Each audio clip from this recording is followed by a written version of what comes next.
জামাতে ইসলাম সেই সংগঠনের সবচাইতে বড় আলেম বলে তাকে আখ্যায়িত করা হয়। আপনারা হয়তো অনেকেই চিনবেন, মুফতি আবুল কালাম আজাদ নাকি বাসার জানি নাম, উনাকে বলা হয় সবচাইতে জামাতে ইসলাম সেই সংগঠনের বড় আলেম। সেই আলেম সাহেব আমাদের গর্ব হাফেজ সাহেবদেরকে নিয়ে কি বলছেন, কথাগুলো শুনেন।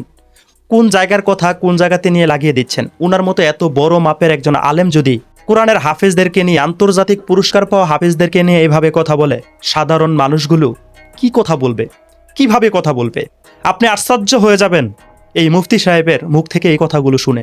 কোন জায়গার কথা কোন জায়গাতে নিয়ে লাগাচ্ছে, কিভাবে উদাহরণ দিচ্ছে। মুফতি সাহেবের মুখ থেকে হাফেজদের সম্পর্কে এমন কথা সত্যি কেউ আশা করবে না। কথাগুলো আগে শুনুন।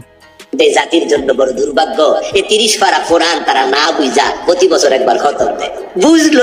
একবার চিন্তা ভাবনা করে দেখুন, আমরা যারা কোরআন শরীফ পড়ি, আমরা কি সবাই কোরআন শরীফের অর্থ জানি? তাই বলতে কি এই কোরআন শরীফের অর্থ না জেনে পড়লে এটা কি দুর্ভাগ্য? অর্থ জানি না, অর্থ জানার চেষ্টা করছি। সকালে পড়ে সন্ধ্যায় পড়ে, ওরে বাবা রে বাবা। এবং তারা কোরআনের হাফেজ হইয়া আন্তর্জাতিক পৃথিবীতে প্রতিযোগিতা করে ফার্স্ট হইয়া তারপরে কয় যে আমি বিশ্বমানের হাফেজ। জিজ্ঞাসা করলাম সূরা বাকারার অর্থ করছো? কয় না। চিন্তা ভাবনা করে দেখুন, জামাতে ইসলাম সেই সংগঠনের সবচেয়ে বড় মাপের আলেম হাফেজদের সম্পর্কে কি কথা বলছে। বিশ্বব্যাপী আন্তর্জাতিক পুরস্কার নিয়ে এসেছে যে হাফেজগুলো, তাদেরকেও প্রশ্ন করা হয়েছে, তুমি কি সূরা বাকারার অর্থ জানো? সে হাফেজ সাহেব বলেছে না। তাহলে হাফেজ সাহেবের কত বড় দুর্ভাগ্য, অর্থ না জেনে হাফেজ হয়ে গিয়েছে, আন্তর্জাতিক পুরস্কারও সে পেয়েছে। এবং এই জাতীয় হাফেজ যখন বাংলাদেশে আসে, বিভিন্ন জায়গায় আমরা পুরস্কৃত করি, সম্মানিত করি। এবং রামাদানে যখন টেলিভিশন চ্যানেলগুলোতে বিভিন্ন অনুষ্ঠান হয়, দেখবেন যে হাফেজে কোরআনদের যখন ফাইনাল রাউন্ড হয়, তখন হোটেল শেরাটনে, হোটেল রেডিসনে, আপনার সোনারগাঁয় হোটেলের বলরুমে, ভিআইপি রুমে তাদেরকে সংবর্ধিত করা হয়। আমাদের দেশের সব নেতা, বড় বড় নেতারা ধন্যবাদ জানায়, পয়সা হাদিয়া পাঠায়, বড় বড় নেতারা হাজির হয়, হাফেজে কোরআনের সম্মান দেয়। তুমি কোরআন পাঠকের সম্মান দিলা, আর কোরআনের তাফসীর কারক আল্লামা সাইদীকে 13 বছর জেলে পুরাইয়া রাখলা। একবার চিন্তা ভাবনা করে দেখেন, কোথায় কোরআনের হাফেজ, কোথায় আল্লামা দেলোয়ার হোসেন সাইদী রহমতুল্লাহি আলাই। মানে কোনো কথার কোনো মিল আছে? পাচ্ছেন? আপনার কি প্রয়োজন ছিল কোরআনের হাফেজদের সাথে আল্লামা দেলোয়ার হোসেন সাইদী রহমতুল্লাহি আলাইয়ের উদাহরণ দেওয়া? কোনো প্রয়োজন ছিল? এই উদাহরণ কি এটার সাথে যায়? আপনি কি চাচ্ছেন দেলোয়ার হোসেন সাইদী রহমতুল্লাহি আলাইকে জেল খাটিয়েছে, কোরআনের হাফেজগুলোকে কেন জেল খাটাচ্ছে না? এটাই কি আপনাদের মনের দুঃখ? আন্তর্জাতিক পুরস্কার যে হাফেজগুলো পেয়েছে তাদেরকে জেল খাটালো খুব ভালো হতো। তারা যদি জেল খাটতো তাহলে মনে হয় আপনাদের কলিজায় ঠান্ডা হয়ে যেত না। একজন মানুষ জেল খেটেছে, কেন জেল খেটেছে সেটা কিন্তু কখনো আপনারা পরিষ্কার করছেন না। আল্লামা দেলোয়ার হোসেন সাইদী রহমতুল্লাহি আলাই কেন জেল খেটেছে? সে কি কোরআনের তাফসীর করার কারণে জেল খেটেছে, নাকি অন্য কোনো কারণ আছে এর পিছনে? সেই কারণটা কেন আপনারা পরিষ্কার করছেন না? আর যদি কোরআনে তাফসীর করার কারণেই আল্লামা দেলোয়ার হোসেন সাইদী রহমতুল্লাহি আলাই জেল খেটে থাকে, তাহলে কি এমন তাফসীর করেছিল, কি কথাগুলো বলেছিল, সেই কথাগুলোর কারণে আল্লামা দেলোয়ার হোসেন সাইদী রহমতুল্লাহি আলাইকে জেল খাটতে হয়েছে? এগুলো আমাদেরকে প্রমাণ দিন, আমরা দেখতে চাই।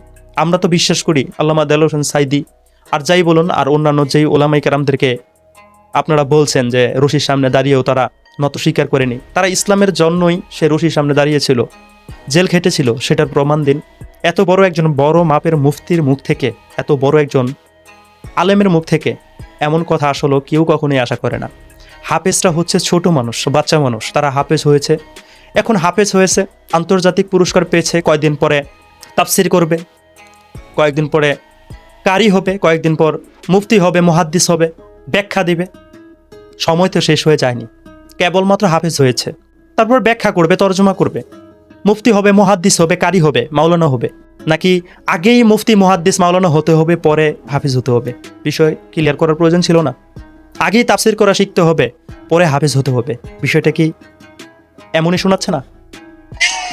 মানে কি, পড়লে সম্মান আছে, ব্যাখ্যা করলে বিপদ আছে। মানে আমরা আচ্ছা, আপনারা বলেন তো, আল্লামা দেলোয়ার হোসেন সাইদী রহমতুল্লাহি আলাই কোরআন শরীফের এমন কোন ব্যাখ্যা করেছিল যে ব্যাখ্যা করার কারণে আল্লামা দেলোয়ার হোসেন সাইদীর সমস্যা হয়েছে? আমার বুঝে আসে না। তবে আমি একটা সময় শুনেছিলাম, সেই ওয়াজটা এখন আমি আর নেটের মধ্যে খুঁজে পাচ্ছি না। আল্লামা দেলোয়ার হোসেন সাইদী একবার একটা বয়ানের মধ্যে বলেছিল ইসলামে নারী নেতৃত্ব হারাম। তখন আমি জামাত ইসলাম সেই সংগঠনের মধ্যেই ছিলাম। সেই সংগঠনটা আমার কাছে প্রাণের একটা সংগঠন ছিল আল্লামা দেলোয়ার হোসেন সাইদী রহমতুল্লাহি আলাইয়ের জন্য।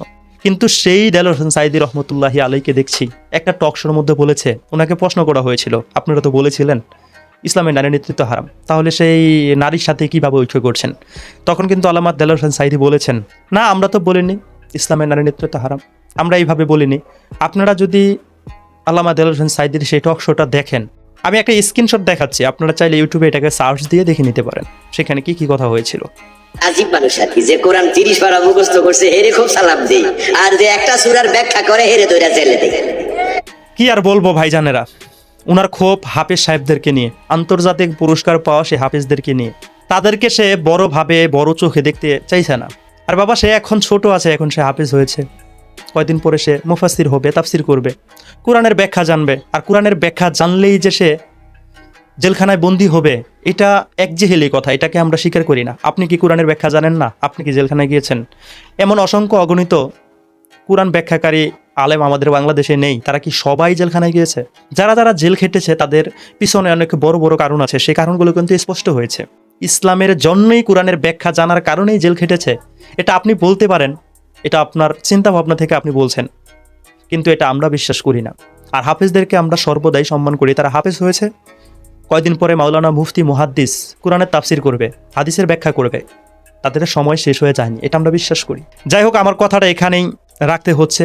মুফতি আবুল কালাম আজাদ কিংবা বাশার সাহেব, উনি এখানে এটাই বোঝাতে চেয়েছে যে কোরআনের হাফেজ হলে সমস্যা নেই, কোরআনের ব্যাখ্যা জানলে সমস্যা। যেমন আল্লামা দেলোয়ার হোসেন সাঈদী রহমতুল্লাহি আলাইহির সমস্যা হয়েছে, হাফেজদের কোনো সমস্যা হয় না। কাজেই হাফেজ তৈরি করলে কোনো সমস্যা নেই, ব্যাখ্যাকারী তৈরি করলেই সমস্যা।